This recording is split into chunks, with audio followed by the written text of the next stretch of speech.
Hello everyone, welcome back to This Day in Weather. If you're just joining this channel, this is where you can learn about weather events that occurred in the United States on the date the video was posted in years past. Today is August 29th. On this day in 2005, Hurricane Katrina started its devastation in the Gulf Coast of the United States. It first formed on the 23rd and made landfall 2 days later in Hallandale Beach, Florida as an 80-mile-per-hour Category 1 hurricane. It briefly weakened to a tropical storm over South Florida before entering the Gulf of Mexico on the 26th and rapidly intensified. On the 28th, it got all the way up to a Category 5 hurricane with winds of 175 miles per hour, although it weakened to a high-end Category 3 hurricane before its second landfall on the 29th over southeast Louisiana and Mississippi near Buras Triumph, Louisiana, with winds of 125 miles per hour. At this landfall, hurricane-force winds extended outward 120 miles from the center. After moving over southeastern Louisiana and Breton Sound, it made its third and final landfall near the Louisiana-Mississippi border with sustained winds of 120 miles per hour. Katrina then maintained hurricane strength well into Mississippi, weakening to a tropical storm more than 150 miles inland near Meridian, Mississippi, then downgraded to a tropical depression near Clarksville, Tennessee, and then dissipating on the 31st. This ended up being one of the costliest natural disasters in United States history and the deadliest hurricane since the 1928 Okeechobee hurricane. The largest loss of life from Katrina was due to flooding caused by engineering flaws in the flood protection system, particularly the levees around New Orleans, Louisiana. For weeks starting on the 31st, 80% of the city, as well as large areas in neighboring parishes, were flooded, destroying most of New Orleans' transportation and communication facilities, leaving tens of thousands of people who did not evacuate the city before landfall with little access to food, shelter, and other necessities. Some areas were under as much as 15 feet of water. In Louisiana, around 900,000 people lost power, while in Florida, around 77,000 lost power. Katrina also affected the states of Alabama and Tennessee, with over 600,000 and 100,000 people losing power in those states respectively.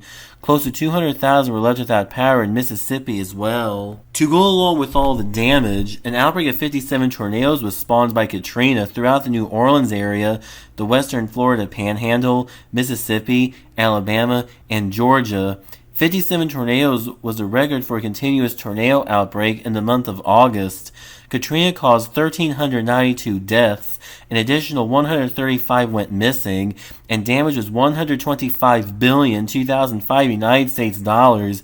In 2025 United States dollars, it would take over $206.763 billion to equate to that, which made it the costliest hurricane in United States history. Due to all the damage, the name Katrina was retired from that list of Atlantic tropical cyclone names and replaced with Katia for the 2011 season. On this day in 2021, Hurricane Ida made landfall near Port Fourchon, Louisiana, with 150-mile-per-hour winds, a Category 4 hurricane, and devastated the town of Grand Isle. Ida formed on the 26th, around 115 miles south-southwest of Negril, Jamaica. Ida quickly became a hurricane on the 27th just before it moved over western Cuba and rapidly intensified the next day over the Gulf of Mexico and reached its peak strength of 150-mile-per-hour winds while approaching the northern Gulf Coast. After landfall, Ida slowly weakened at first but remained a dangerous major hurricane and stayed as a Category 4 for 4 hours after landfall, then Category 3 for the next 4 hours after that. Throughout Ida's path of destruction in Louisiana, over 1 million people were without electricity. Widespread infrastructural damage occurred throughout the southeastern portion of the state, as well as extremely heavy flooding in coastal areas. Unlike during Katrina, the levees in New Orleans did survive, though power line damage was extensive throughout the whole city. There was also a lot of plant destruction in the state. Numerous tornadoes were spawned by Ida as it moved over the eastern United States. Ida became extratropical on September 1st and dissipated completely on the 5th, but during its time caused 112 fatalities and 75.3 billion 2021 United States dollars in damage. In 2025 United States dollars, that equates to over $89.771 billion.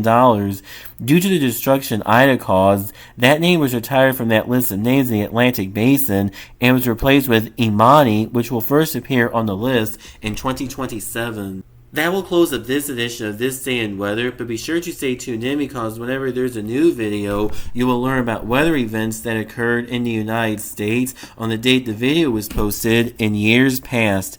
Please hit the thumbs up button to like this video. Please hit the subscribe button to be sure to never miss a new video. If you're just joining this channel, please check out all the other videos that have been posted on this channel. And please check out my Patreon at patreon.com/thisdayinweather for more content.